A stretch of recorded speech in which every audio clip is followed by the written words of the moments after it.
오늘은 한자편 파트 6의 네 번째 시간입니다. 파트 6에서는 창과가 쓰이고 있는 28개의 한자에 대해서 소개를 해드리고 있는데요. 지난 시간에는 이 파트 6의 모든 한자들 속에 포함되어 있는 창과에 대해서 자세히 소개를 해드렸고, 또한 개별 한자에 대해서도 14개를 이미 소개해드렸어요. 따라서 이 영상이 오늘 처음이신 분께서는 이 파트 6의 첫 번째 영상을 함께 시청해 주시면 훨씬 더 효과적인 한자 공부가 가능하실 거예요. 자, 그럼 오늘은 새롭게 5개의 한자에 대해서 소개해 드리도록 하겠습니다. 자, 오늘의 주인공들인 5개의 한자가 지금 보이고 있는데, 먼저 모든 한자들 속에 무기를 의미하는 한자인 창과가 쓰이고 있다는 점을 확인해 주시고요. 그런데 오늘의 한자들의 특징을 살펴보니까 이 첫 번째 한자는 두 번째 한자에서도 쓰이고 있어요. 자, 그럼 이러한 특징을 참고하면서 오늘의 첫 번째 한자부터 살펴보도록 하겠습니다.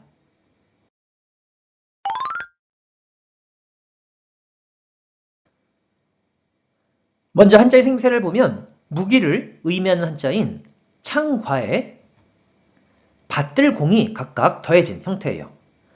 근데 여기에서의 무기는 총을 의미한다고 한번 생각해 볼게요. 자, 그럼 스토리텔링입니다. 지금 우리나라 군인들이 손에 총을 들고 있는데 받들어총의 자세를 하고 적군의 침입을 경계하고 있는 장면이에요. 자, 그럼 질문입니다. 지금 우리 군인들은 받들어총의 자세를 하고 적군의 침입을 뭐 하고 있나요? 정답은 경계하고 있죠? 따라서 이 한자는 경계할게라는 한자가 됩니다. 자, 이 한자 뜻으로는 戒める、戒める、 음으로는 戒、戒、 라고 발음해줘요. 그럼 대표적인 음덕어휘부터 소개해볼게요. 警戒、懲戒、 경계, 징계라는 어휘가 되고, 다음에 훈동예문도 한 가지 소개해볼게요. セキュリティが入り口を今閉めて厳重に戒める。 경호원이 입구를 지금 닫아서 엄중히 경계하다라는 문장이 되는데, 근데 지금 발음이 어떻게 됐나요? 이리부치오 이마시메 때 겐주니 이마시메르가 됐네요. 자, 이렇게 해서 경계할 개에 대해서는 마치는 것을 하고, 그럼 오늘의 두 번째 한자로 가보도록 하겠습니다.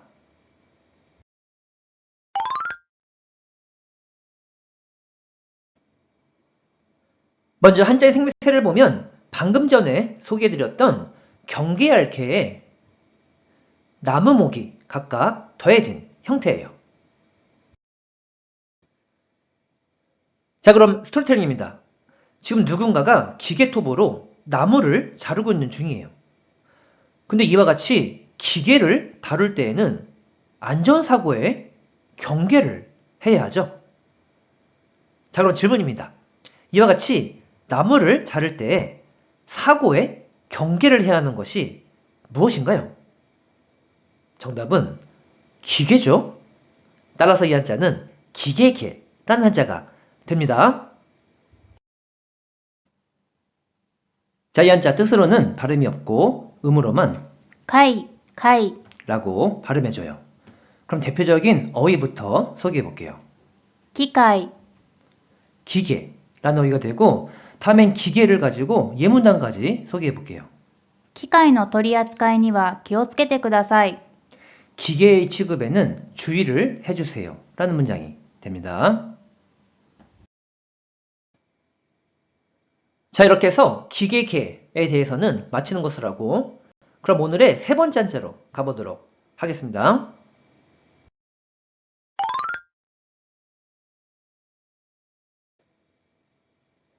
먼저 한자의 생세를 보면 창과에 열십과 옷의가 각각 결합된 형태예요. 자, 그럼 스토리텔링입니다. 지금 판사 옷을 입고 손에는 망치를 들고 있는 재판관이 보이는데 원고와 피고의 주장을 수십 번 들은 후에 피고인을 재판하는 장면이에요. 자, 그럼 질문입니다.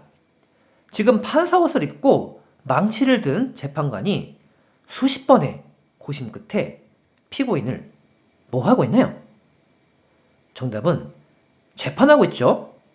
따라서 이 한자는 재판할 제라는 한자가 되는데 일반적으로는 말을 제라고도 알려져 있으니까 함께 메모해 보도록 하세요. 자, 이 한자 뜻으로는 裁く、裁く、 음으로는 裁、裁、 라고 각각 읽어줘요. 그럼 먼저 대표적인 음도거의부터 소개해 볼게요. 裁判、裁量、仲裁、 재판, 재량, 중재라는 어휘가 되고 다음엔 예문단까지 소개해 볼게요. 裁判官が犯人を裁く、 재판관이 범인을 재판하다 라는 문장이 됩니다. 자, 이렇게 해서 재판할 제, 말을 제에 대해서는 마치는 것을 하고 그럼 오늘의 네 번째 한자로 가보도록 하겠습니다.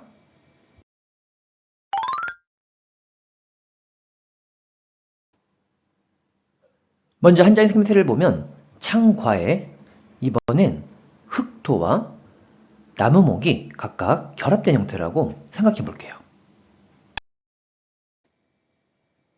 자, 그럼 스토리텔링입니다. 지금 한 손에 삽을 들고 있는 사람이 보이는데 나무를 흙에 심어서 과일을 재배하고 있는 장면이네요. 자, 그럼 질문입니다.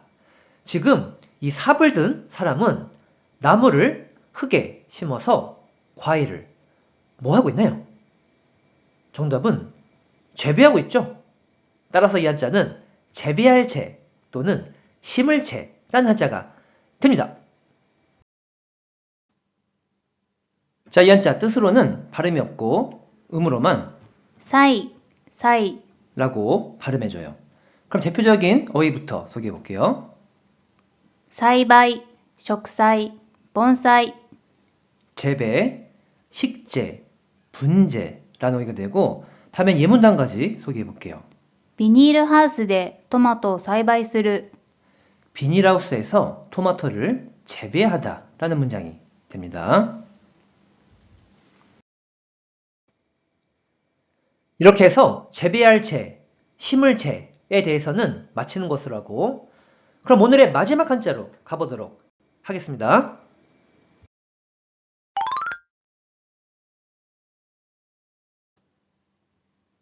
먼저 한자의 생태를 보면 창과에 삐침별이 각각 더해진 형태예요.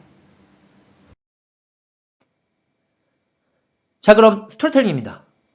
지금 죄수인을 수감하고 있는 형무소가 보이고 있는데 이 펜스 부분을 보니까 삐쳐오른 쇠창살들이 무성하게 뻗어있는 장면이네요.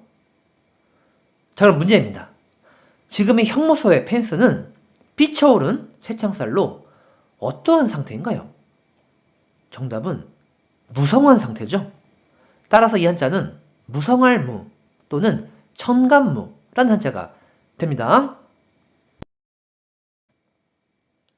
사실 이 한자는 뜻도 음도 발음이 없는 한자예요. 하지만 이 한자는 다음 시간에 5개의 한자를 새롭게 소개해드릴 예정인데 그때의 한자풀이에 있어서 상당히 도움이 되는 한자가 될 거예요. 자, 과연 다음 시간에는 어떠한 한자가 등장할지에 대해서도 기대를 해주셨으면 하는 바람입니다.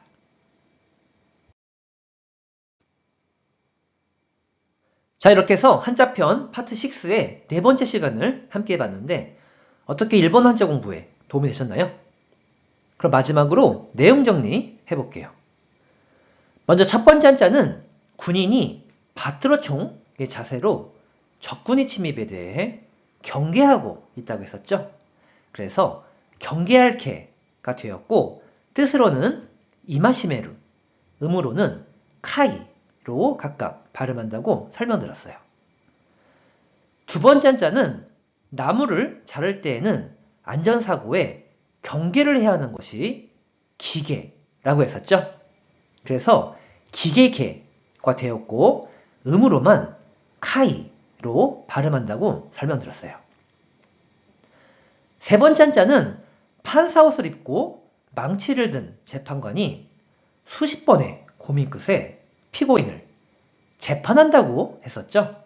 그래서 재판할 재, 말을 재가 되었고 뜻으로는 사박구, 음으로는 사이로 각각 발음한다고 설명드렸어요.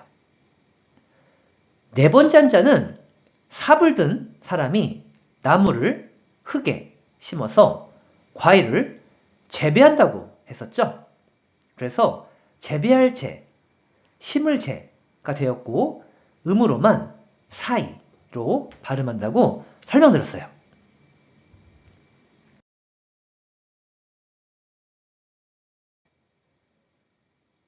그리고 마지막 다섯 번째 한자는 형무소의 펜스가 삐쳐오른 쇠창살로 무성하다고 했었죠.